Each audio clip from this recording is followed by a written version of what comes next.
So I had a client who came to me. He had gotten amazing results in building the business to hundreds of millions in revenue in emerging markets. So real results for the company, but his team was not happy. So in his 360-degree reviews, the team was sort of rebelling, and it was one reason why it was suggested that he get a coach.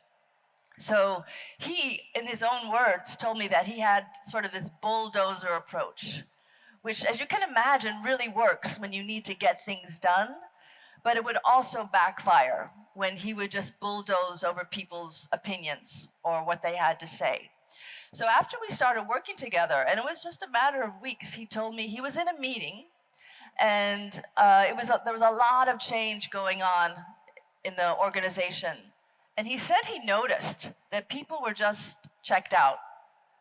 And this was new.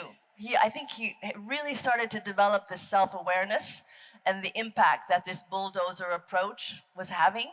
So he stopped the meeting. Like, imagine the brakes screeching. And he said, hold on here. I can see something's not working here. Tell me what's going on. And he took out his notebook and he just sat there while people told him the things that weren't working, why they weren't unhappy. And he didn't push back. And afterwards, the people came up to him and they said, that was such an important meeting. I was on the verge of quitting before we went into that meeting. And his approach really changed their mind. So that's an example of how he was able to catch himself in the moment, shift gears, and really impact the results of the meeting.